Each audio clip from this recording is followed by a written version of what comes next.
Salut à tous! Le domaine de la cascade est un milieu qu'on essaie de sécuriser le plus possible. Mais parfois, hélas, il y a quelques accidents et des cascades qui tournent vraiment très mal. Nous allons donc voir ensemble ces cascades qui se sont mal passées et qui se sont parfois soldées par une fin tragique. Action, c'est parti! Commençons tout d'abord avec le film Mission Impossible 6 Fallout avec Tom Cruise qui sortira le 1er août 2018. L'acteur Tom Cruise est vraiment très reconnu pour le fait de vouloir toujours lui-même tourner ses propres scènes d'action. Mais ce jour-là, sur le tournage du 6e opus de la saga Mission Impossible, il ne savait pas que ça se passerait vraiment d'une manière un petit peu différente. En effet, il a voulu effectuer un saut qui allait d'un échafaudage jusqu'au toit d'un immeuble. À ce moment-là, il était tracté et tiré par un câble, mais le câble n'avait pas assez de mou et n'était pas assez tendu, alors il se trouve qu'il s'est craché littéralement contre la façade de l'immeuble. À ce moment-là, on ne connaissait pas encore l'étendue des dégâts, c'est après qu'on a su qu'il avait la cheville cassée. Plus tard, il dira lui-même « J'ai tout de suite su que c'était cassé mais je ne voulais pas refaire la scène, alors j'ai tenu bon. Et après, j'ai demandé qu'on me conduise à l'hôpital. » En effet, c'est vraiment une chose très louable qu'on peut comprendre, hein. Le comédien a envie de faire lui-même ses scènes d'action, comme ça on verra son visage, on le verra en train de faire les actions, et on ne le verra pas de dos sous prétexte qu'on l'a remplacé par une doublure cascade. Mais le métier de cascadeur est un véritable métier et il a sa raison. Tout simplement, si l'acteur se blesse, on peut reporter le tournage de plusieurs mois. Donc pour éviter des coûts et des problèmes de tournage et de mettre tout le monde sur la touche, là ce qui était en l'occurrence un petit peu le cas, et bah c'est vraiment très important d'utiliser une doublure cascade parce que c'est son métier, c'est des années d'expertise et comme je l'ai dit, ça permet d'éviter de reporter un tournage sous prétexte que l'acteur s'est blessé.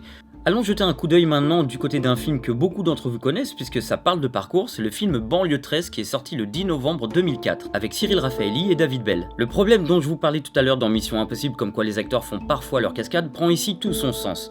En effet, Cyril Raffaelli et David Bell étaient comédiens et faisaient aussi eux-mêmes leur cascade dans le film. Et il se trouve que dans une scène du film, Cyril Raffaelli s'est brisé la cheville. Le tournage a été reporté de 3 mois, ce qui a vraiment retardé la production du film.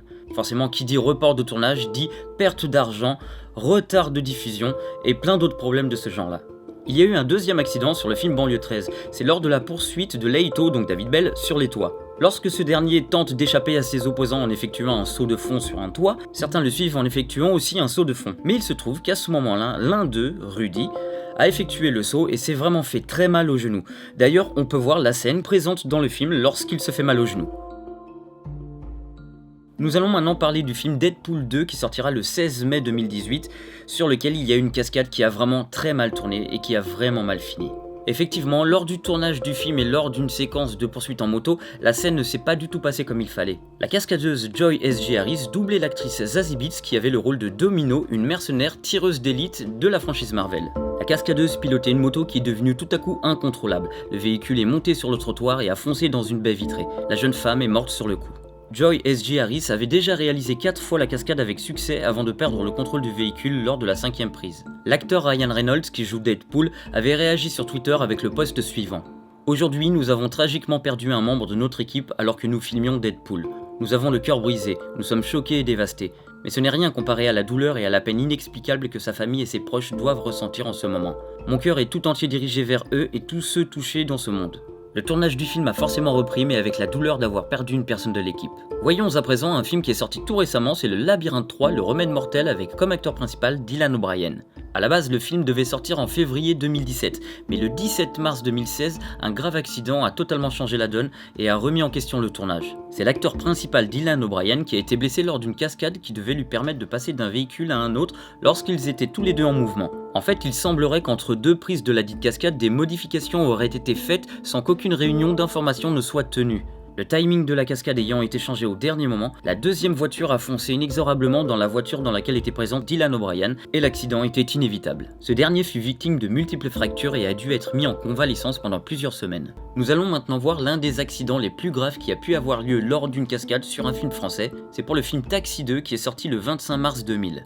La séquence devait mettre en scène le fameux taxi qui devait être catapulté au-dessus de 2 chars AMX-30 qui lui barraient le chemin. Le véhicule devait ensuite atterrir dans un lit de carton qui avait été posé ici spécialement pour amortir la chute, mais il se trouve que la voiture a achevé sa course 15 mètres plus loin et a percuté de plein fouet le caméraman Alain Dutartre et son assistant Jean-Michel Barre. L'assistant a eu les 2 jambes brisées et Alain Dutartre, grièvement blessé, a été amené à l'hôpital où il décède quelques heures plus tard. Le cascadeur Gilbert Bataille qui conduisait la voiture a été lui en état de choc et a souffert d'un tassement des vertèbres. La production de Luc Besson EuropaCorp a été condamnée pour homicide involontaire et le régleur cascade Rémi Julien, qui a eu une carrière exemplaire, a aussi été mis en cause. Rémi Julien, le régleur cascade qui avait pourtant travaillé sur divers James Bond, a toujours travaillé de manière millimétrée sur ses cascades, mais ça n'a pas pu empêcher l'accident ici. Comme quoi le risque zéro n'existe vraiment pas. Voyons maintenant un 6ème extrait bonus parce que ce n'est pas un film mais une série.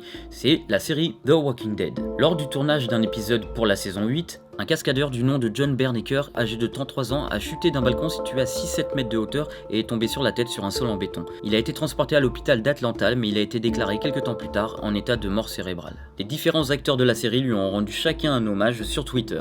Bien évidemment, je n'ai recensé ici que quelques tournages et que quelques accidents, mais il y en a eu des centaines. D'ailleurs, si vous en connaissez certains, n'hésitez pas à les mettre dans les commentaires. N'oubliez pas le pouce bleu et dites-moi dans les commentaires si ce concept de vidéo vous plaît. Bien entendu, n'oubliez pas aussi de partager la vidéo et je vous dis à bientôt les amis.